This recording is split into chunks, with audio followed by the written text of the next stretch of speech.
Imagine you live in a village in 17th century Serbia. The Ottoman Empire controls everything: your land, your taxes, your church. You have no army, no government, no one coming to save you. But somewhere up in those mountains, there are men who do. They come down at night. They hit Ottoman officials. They disappear back into the forests before dawn. The empire calls them criminals. Your village calls them something else entirely. They called them Hajducs, and for over 200 years, they were the only thing standing between the Serbian people and complete cultural annihilation. This is their story, and it's nothing like the legend. By the late 1500s, the Ottoman Empire had controlled Serbia for over a century, and while life wasn't always brutal, the Ottomans were, by the standards of the time, relatively organized rulers. It was a system built on inequality. Christians paid heavier taxes.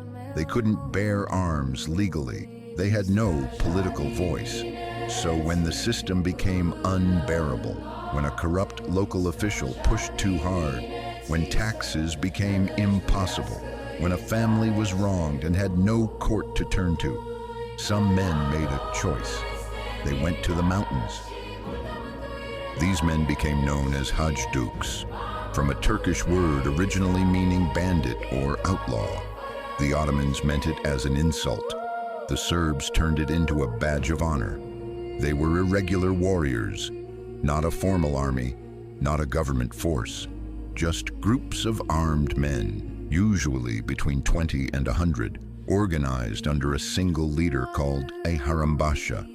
They lived in the forests and mountain passes. They hunted, they raided, they survived on their wits and the loyalty of the villages below them. Their tactics were pure guerrilla warfare, centuries before the term existed. Strike fast, strike hard, and vanish before the Ottomans could respond.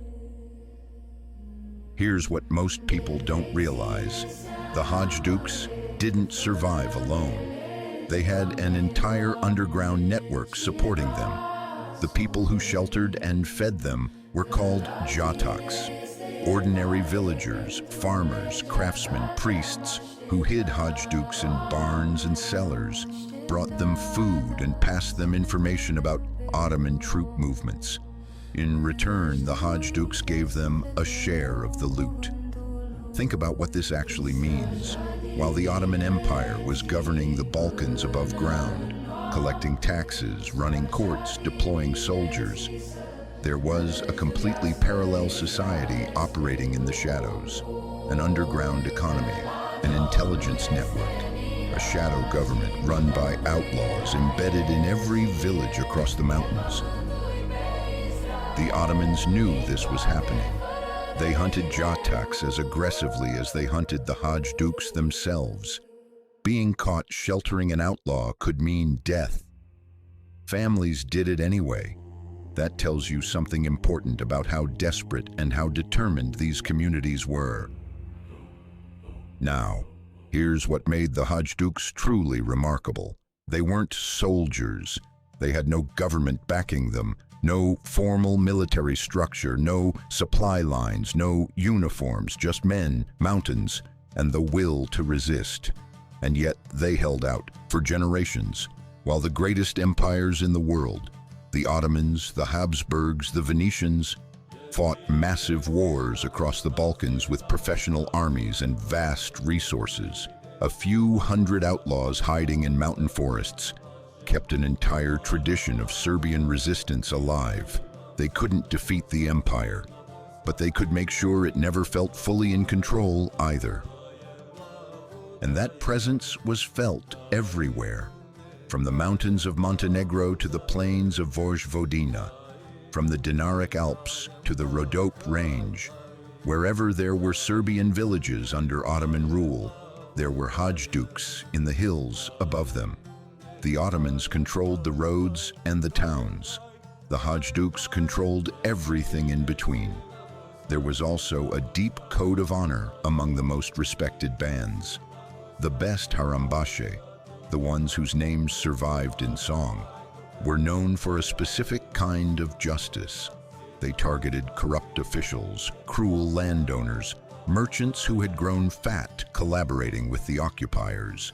They returned stolen cattle to villages. They punished informants. They made sure that the Ottoman system of exploitation had a consequence, even if that consequence came at night from the forest in the form of 10 armed men and a very short conversation. The Ottomans were not stupid. They understood perfectly well what the Hajduks represented. Not just a security problem, but a psychological one. Every village that sheltered a Hajduk was a village that had chosen, however quietly, to defy the empire. Every raid that went unpunished was proof that the empire could be beaten. And in a system built on the perception of absolute power, that proof was dangerous. So the Ottomans tried everything. They offered amnesty to Hajduks who surrendered. They recruited former Hajduks as local enforcers, men who knew the mountains and the networks, and turned them against their old comrades. They executed jataks publicly to terrorize villages into cooperation. They burned entire settlements suspected of harboring outlaws. None of it worked. Not completely, because the conditions that produced Hajduks never went away. As long as there was poverty, corruption, and a system that treated Serbian Christians as second-class subjects, men would keep going to the mountains. And something else was happening too, something even more significant in the long run. The stories were being collected. In the early 19th century, a Serbian scholar named Vuk Stefanović Karadžić began traveling through villages recording the epic poems that ordinary people had been singing for generations. Poems about Hajduks, about their raids, their codes of honor, their deaths. He wrote them down, standardized the Serbian language around them, and published them across Europe. European intellectuals, Goethe included, were fascinated. Here was this rich oral tradition, this living mythology, coming out of a region most of Europe had barely thought about. And what was the mythology about? Resistance, defiance, the individuals standing up against an empire. The Hajduks had become more than outlaws. They had become the cultural foundation of a national identity, and that identity was about to be tested, because by 1804, as Napoleon was reshaping Europe, as revolutionary ideas were spreading east, the Serbian people didn't just want to raid Ottoman officials anymore. They wanted their country back. And the men who led that revolution, many of them had started as Hajduks, ordinary outlaws who had learned their craft in the forests, built their networks village by village, and were now ready to turn a 2-century tradition of guerrilla resistance into something the Ottoman Empire had never faced from a Christian population before, a full national uprising. The first shots were fired in a village called Orashak in February 1804.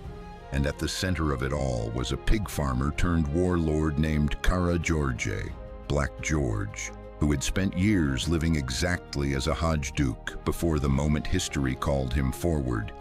That story is bigger than one video, so let's start at the beginning, with the man who, more than anyone else, defined what a Hajduk could be.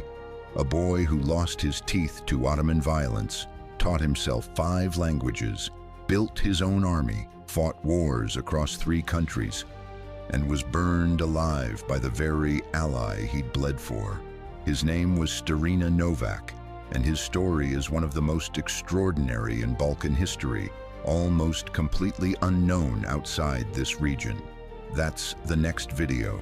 If you want to see it, subscribe, because this story deserves to be told.